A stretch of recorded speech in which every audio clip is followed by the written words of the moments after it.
बरसात का मौसम था। बादलों की गड़गड़ाहट और बिजली की चमक से पूरा आसमान गूंज रहा था। उत्तर प्रदेश के एक छोटे से गांव में एक पुरानी और खंडरनुमा हवेली थी, जिसे लोग अंधेरे की हवेली कहते थे। हवेली के चारों ओर झाड़ियों का जंगल था और हर जगह सन्नाटा पसरा रहता था। गांव वाले कहते थे कि वहाँ कोई बुरी आत्मा रहती है। अंधेरे की हवेली के किस्से पीढ़ियों से गांव में सुनाए जाते थे। कहते थे कि जिसने भी उस हवेली के अंदर कदम रखा, वह कभी वापस नहीं लौटा। अमन, सुमित, नेहा और प्रियंका चार दोस्त थे। उन्हें रोमांचक कहानियों और चुनौतियों का शौक था। एक दिन जब वे गांव में घूम रहे थे तो उन्होंने एक हवेली के बारे में सुना। अमन ने तुरंत कहा, हमें वहां जाकर देखना चाहिए, पता तो चले कि सच में वहां है क्या। सुमित ने हिचकिचाते हुए कहा, लोग यूं ही बातें नहीं करते, कुछ तो होगा। नेहा और प्रियंका को भी डर तो लगा, लेकिन रोमांच की भावना ने उनके डर पर काबू पा लिया। चारों ने तय किया कि वे रात को हवेली में जाएंगे।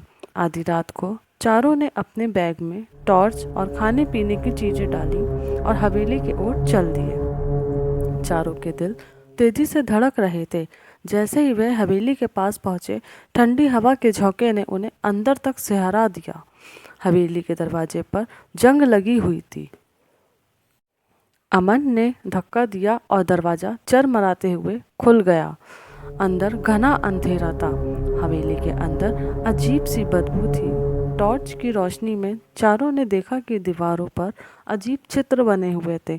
ऐसा लग रहा था मानो किसी तांत्रिक ने यहाँ तंत्र क्रिया की हो। यह जगह सच में डरावनी है, प्रियंका ने घबराते हुए कहा। अचानक एक ठंडी हवा का झोंका आया और टॉर्च की रोशनी अचानक बुझ गई। चारों ने घबराकर अपने मोबाइल की फ्लैश लाइट चालू करी। तभी एक कर्कश आवाज़ सुनाई दी, तुम लोग यहाँ क्यों आए हो? चारों ने इधर उधर देखा, लेकिन कोई नजर नहीं आया। सुमित ने घबराते हुए कहा कि हम लोगों को यहाँ से वापस चलना चाहिए। अमन ने हिम्मत जुटाकर कहा, हम यहाँ तक यूं ही नहीं आए हैं, बिना कुछ पता लगाए हम वापस नहीं जाएंगे। चारों ने जैसे ही एक दरवाजा खोला, उन्हें अंदर खून से सनी हुई जमीन दिखी। नेहा का चेहरा सफ़ेद पड़ गया। यह किसका खून है? उसने कांपते हुए कहा। तभी ऊपर छत से किसी के कदमों की आवाज़ सुनाई दी। चारों ने छत की ओर देखा। कदमों की आवाज़ धीरे धीरे पास आ रही थी। सुमित ने धीमी आवाज़ में कहा, हमें यहाँ से भाग जाना चाहिए, लेकिन दरवाज़ा खुद ब खुद बंद हो गया। प्रियंका ने रोते हुए कहा, हम फंस गए हैं। तभी एक काले साए ने चारों को घेर लिया। साया हवा में तैर रहा था और उसकी आंखें जलती हुई लाल थीं। तुम लोगों ने मुझे मेरी नींद खराब की, साए ने गुस्से में कहा। अमन ने साहस करके पूछा, तुम कौन हो? साए ने जोर से हंसते हुए कहा, मैं इस हवेली का रक्षक हूँ। जो भी यहाँ आता है उसे अपनी बलि देनी पड़ती है। साए ने चारों को एक कमरे में खींच लिया। कमरे के अंदर एक पुरानी किताब और तंत्र विद्या का सामान रखा था। नेहा ने किताब उठाई और पढ़ने लगी। किताब में लिखा था कि इस हवेली में एक तांत्रिक ने सालों पहले अपनी आत्मा को अमर करने के लिए काला जादू किया था, लेकिन वह खुद अपने जादू का शिकार हो गया। उसकी आत्मा इस हवेली में फंस गई है।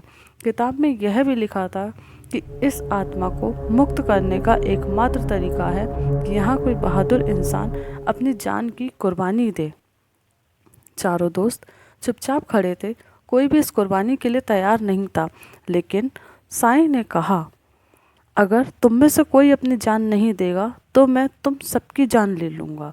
तभी अमन ने आगे बढ़कर कहा, मैं अपनी जान देने को तैयार हूँ।